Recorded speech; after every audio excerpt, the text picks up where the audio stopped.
солай өмір сүріп жатырмын. 2006 жыл давление болып кетті.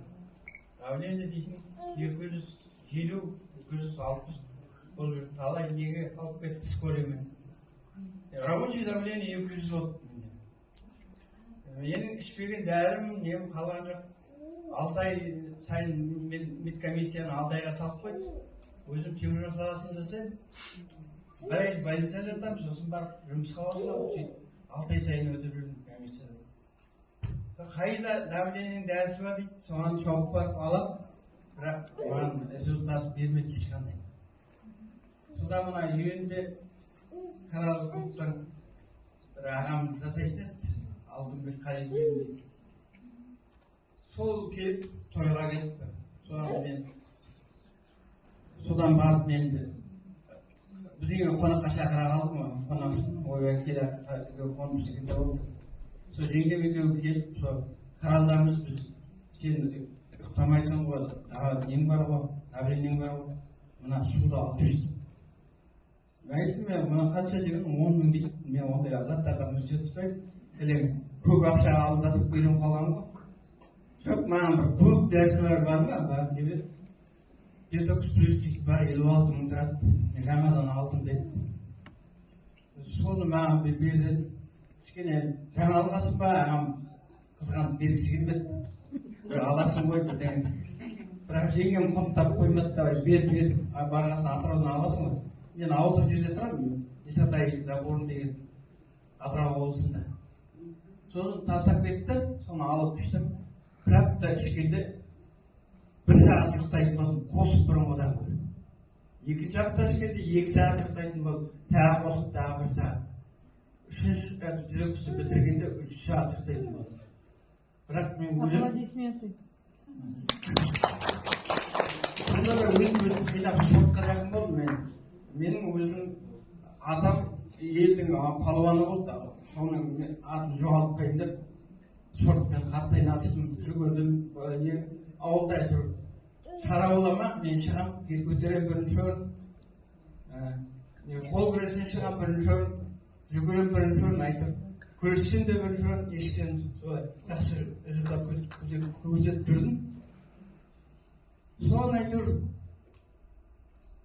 мен не алайын, давлениені өлшеп көрейінші деп басым. Давлением басым бұрынғыдай солқылдамайды. Қарайыншы деп барсам, 120-да 80 дейді. Қой, қайда азатын айтасың деді, нанға жоқпын. Соған үйге барып, енді ауылдық жерде тұрамыз ғой.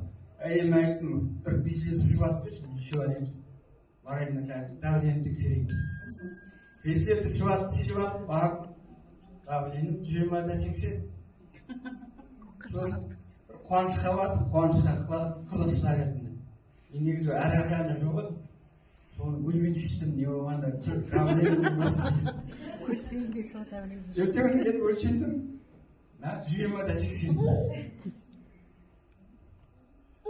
Соны ішіп алып, содан кейін бір күн жыладым, қуанғаны.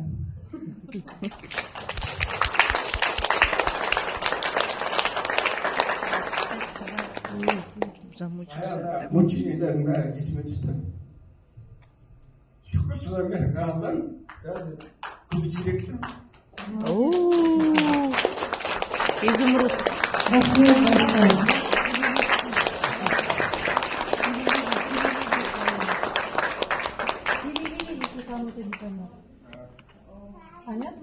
Гульзар, переведи, пожалуйста.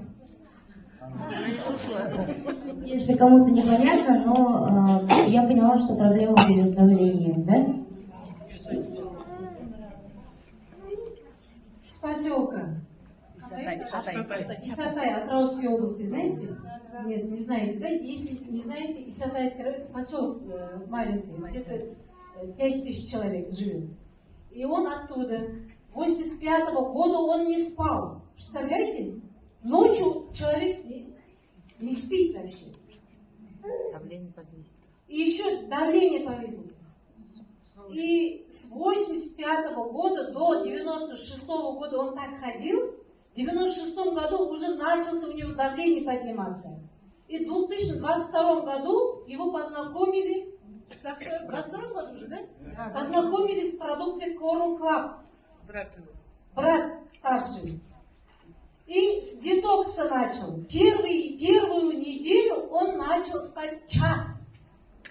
Со второй недели уже 2 часа он мог спать. Сейчас он ночью спит. Больше 30 лет, да? Да, больше 30 человек не спал. Понимаете? Представляете? С 85-го года, 85-й, 95-й, 2005-й, 30 лет. Человек не спит. При этом еще он работает в железной дороге. 37 лет. 37 лет. И в 2002 году его познакомили с продукцией Coral Club, и только с детокса первые неделю, не месяц, детокс плюс начал, первую неделю он начал спать ночью только час. Со второй недели 2 часа. С третьей недели уже нормализовался сон. И давление 180 на 60. 120. И он настолько не верил, попросил жене принести 5 литров шваб. Он как поднимается давление, знаете же? И пропил 5 литров шваб. И следующий день опять же мерили в железной дороге, где он работает. Давление нормальное.